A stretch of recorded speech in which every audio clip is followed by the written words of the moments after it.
Nous nous retrouvons dans cette vidéo pour évoquer le bilan comptable.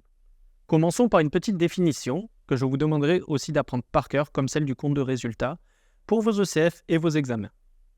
Le bilan est une photographie du patrimoine de l'entreprise à un moment donné.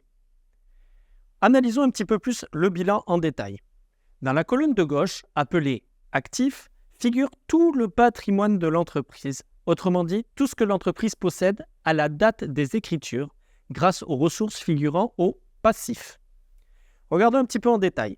Dans l'actif, nous retrouvons les immobilisations corporelles, incorporelles, financières.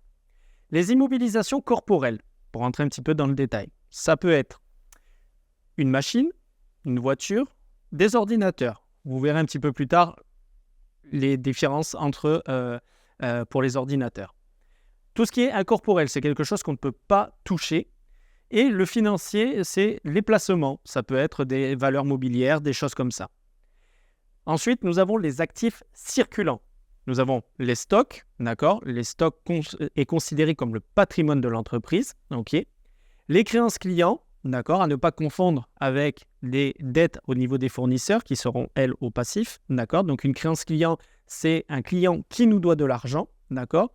Et les autres créances qui sont des créances diverses, d'accord ? Dernière partie de l'actif, nous retrouvons la trésorerie, constituée du compte bancaire, mais aussi de la caisse. Oui, certains magasins ont encore une caisse, ok ? Vous verrez la différence, il y a deux comptes, surtout pour le plan comptable, il ne faut pas se tromper. Okay. Dans la colonne de droite, appelée passif, est fournie la liste des rubriques qui expliquent d'où proviennent les ressources financières dont dispose l'entreprise à la date d'arrêté des écritures comptables. Au vu des règles de comptabilisation, mécaniquement, l'actif est toujours égal au passif, qu'il y ait un bénéfice ou une perte.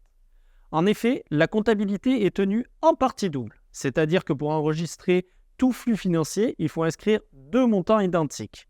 Un pour expliquer d'où vient l'argent et un second pour expliquer ce qui est fait avec cet argent. Regardons un petit peu plus la colonne passif du bilan. Dedans, on retrouve les capitaux propres, le capital, d'accord ?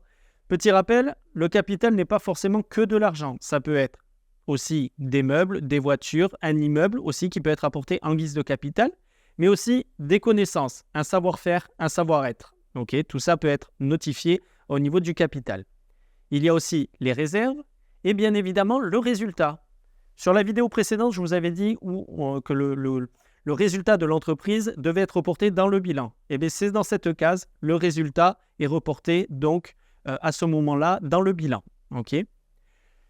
Je vais vous laisser quelques secondes pour réfléchir pourquoi le capital se trouve au passif de la société ainsi que les réserves et le résultat. Mettez cette vidéo en pause et nous nous retrouvons dans quelques secondes. Vous avez dû mettre cette vidéo en pause et je vais vous apporter la réponse. Principalement, le capital est au passif, d'accord ? C'est de l'argent ou des biens ou des connaissances que détient l'entreprise, mais qu'elle doit auprès des investisseurs. Donc, c'est pour ça qu'elle se trouve au passif. Continuons avec le passif du bilan.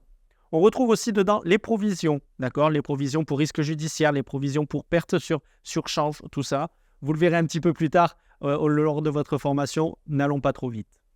On retrouve les dettes bancaires, emprunts et découverts. Dès que c'est le compte, par exemple, le compte est négatif, on ne l'inscrit pas à l'actif, mais on l'inscrit au passif. Okay ?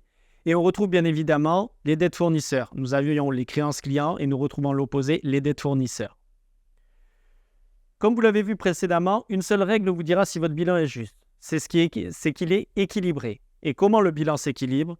Il y en y rapportant le résultat de l'exercice. Nous nous retrouvons à la prochaine vidéo.